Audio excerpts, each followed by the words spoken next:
Carson Hocevar goes back-to-back at Berlin, continues his huge week, and also becomes the all-time winningest driver in the Money in the Bank 150. Carson Hocevar, what does that one mean for you to get the victory at your home track again and set one more record here in the Berlin record book as the first three-time winner of this race? It means a lot. It means a lot just coming here, and I didn't tear anything up after the checkered, so we're good. So, yeah. Absolutely. I mean, good thing you didn't tear up this race car. From the second you took the lead, you were gone. On the long run, on the restarts, was there anything this race car could not do tonight? It couldn't run the bottom very good, but luckily we didn't need to home so far. Congratulations. Got one more leg on the trip home. Think you can take home the Sunday at MIS?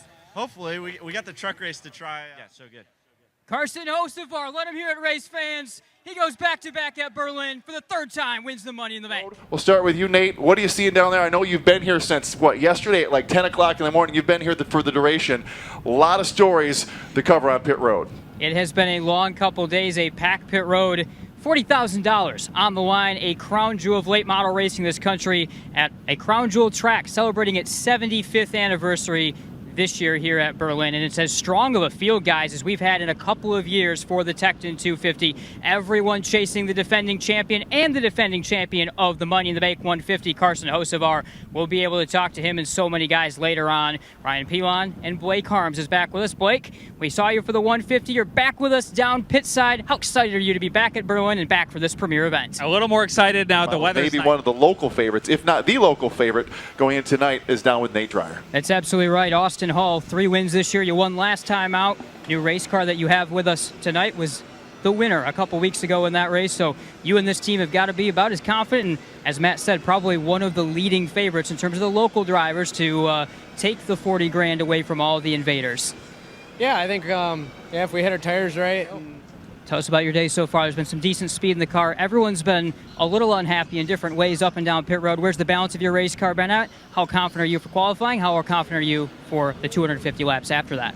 Yeah, I think qualifying's it's not really gonna tell the whole story for a lot of guys. Nate Dreyer's got him. That's right. Ty Majeski been a couple years since he's been here at Berlin and in the Tecton 250 battle at Berlin, reigning champion of the Truck Series. And I guess tell us about why you decided to make the trip back to Berlin this year for the 250.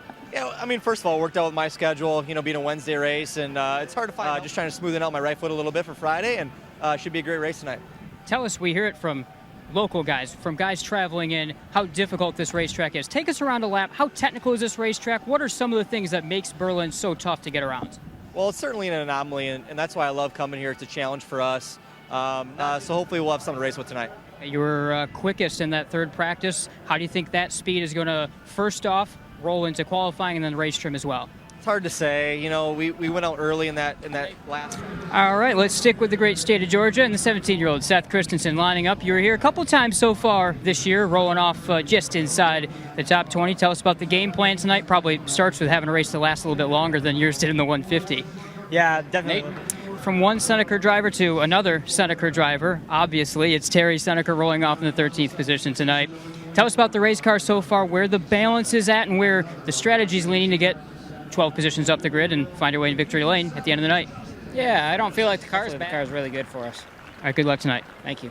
All right, Blake Harms is caught up with part of our Canadian contingent, Chase Pincinel. That's right. I'm here with Ontario's Chase Youngest driver in the field, Tyler Lupton, 14 years old. You've won already this year. You come in top 3 in points here at Berlin in super late model competition. But tonight, a bit of a twist. The longest race you've ever done. And also, you've never done a pit stop before after you got taken out early in the 150. So tell us about the mindset coming into the longest race you've ever done, the first time you have to make a pit stop, and everything in between in the richest race of the year here at Berlin. Yeah, probably just, settle in the first. Send it over to Nate. All right, Eric Jones has won this race twice, get to start up in the 3rd position. A lot of factors out there right now, strategy-wise especially. Tell us about that balance of track position versus tire save and everything in between that's going to take to get a couple spots up and win this thing. Yeah, we definitely want to wait as long as we can. Guys, we'll start with Nate. Guys, what are you watching for here tonight? That's right. I will have the left side of pit road, including pit exit. That includes where Carson Hocevar is going to be pitted tonight. In terms of what I'm watching, Bubba Pollard. He had one of his worst races ever at Berlin back in June for the 150. He's got a brand new race car, a brand new body on that car as well from Van Dorn. It's an all-conquering car. Watch out for Bubba Pollard to cut through the field. Ryan Pilon, you've got pit entrance tonight. Yeah, Majeski leads the crew down on pit road. Let's go to pit road down to Nate Dreyer. All right, here we go. The crew coming all in. Ty Majeski leads the way, and the Van Dorn group led by Carson Hocevar getting set for a lot of 3 tire changes. He and Tyler Lupton are going to do the same. The complaint right now from Carson Hocevar really is drive off, really struggling to touch the throttle. Evan Shotko going to make the same move to 3 tire stops, just like his teammate Seth Christensen will. Bubba Pollard is in, the Sonoya, Georgia runner. His team will go to the attention of that race car as well. The plan, I believe, there will be a 3 tire stop as well. So that is the main mix down of the Van Dorn camp. Andrew Scheid also making a pit stop just in front of Carson Hocevar. They're going to change the left rear, so it'll be a 3 tire stop, it appears, there as well. So the Van Dorn strategy well known. Ryan Pilon, what's going down at pit entry? Hey, what do you got? Yeah, guys, I can follow up a little bit more.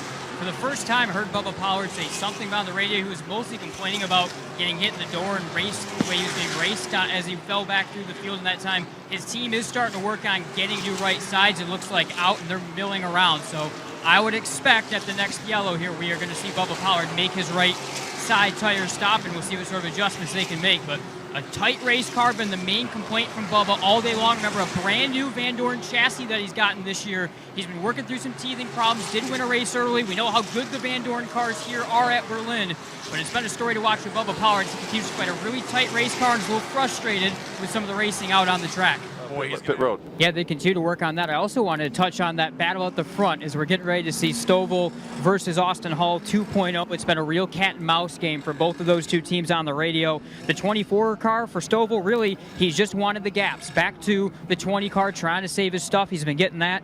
And the same sort of thing for Austin Hull as he was starting to think about putting some pressure on the car in front. But his spotter, Carl Usher, you were kind of mentioning this, Tyler Kuhl, he simply said, we just got to get to the comp yellow. Don't force anything. So the cat and mouse game has been on and now is really on, as I think we're going to get to see those two Van Dorn cars go head to head again.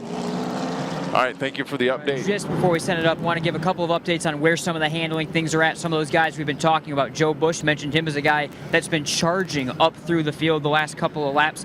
He still has had some complaints saying the car's even breaking loose on the straightaway, a little bit tight in the middle, but overall pretty happy with it. So there's a little bit of small adjustments coming up on that race car as Andrew Scheid is busting down pit road behind me as well. Meanwhile, the 71, Blake Robin, falling back through the field. He is, in his words, grasping for straws right now on the radio, suggesting maybe a left side tire pressure adjustment he wants to make. Also said, quote, the car just kind of feels weird, is the word that Blake Rowe used. So the 71, not what they were looking for. What a car that we certainly thought was one of the very short list of favorites to win this thing. All right, Scheid's kind of stuck with the Tyler Lupton. Yeah, the 14-year-old winner earlier this year. Unfortunately, not the finish you were hoping for, but fortunately, standing okay. Tyler, first off, are you okay? And then take us through that scary-looking incident, but what happened from your perspective? Yeah, I'm fine. I'm not sure what happened there. I don't know. I'll have to see a replay, I guess. But all I know is I dipped 2 tires off, and it just kind of went straight and couldn't get back on, and just went ahead into the tires. So obviously I'll have to take a look at the replay again. But yeah, unfortunate. We were running really good, and hate to see it happen. Yeah, it is unfortunate. Thank you for speaking to us, and glad, above all, you're okay. Yeah, thank you. Guys, back up to you. Over to Nate with Ty Majeski. Yeah, 4th place finish in his return to Berlin for Ty Majeski. Dominant car for a lot of the race. He had the 4 fresh tires on at the end. Tell us about the final stint there. Where did this car just fall off versus some of the ones around you? Yeah, I wish I had the answer. We all know Berlin Raceway is finicky. I think we experienced here tonight. Really thought we had a car capable of winning.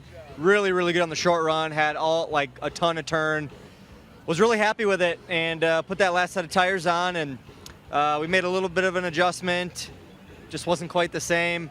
Just so disappointed to be that close and have that good of a car at portions of the race tonight, and to come up short stings. But overall, a good run for us. By far the best run that we've had at Berlin. So gonna try and keep coming back here a couple times a year now. Now that we have a good baseline, I feel really good about coming back here and hopefully find a victory lane. All right, thanks for your time, and yeah, hopefully we'll see you down the road. Thank you. I send it over to the last spot in our top 5, Blake Harms, catching up with Michael Atwell. That's right. I'm here with Michael Atwell, finishing 5th tonight.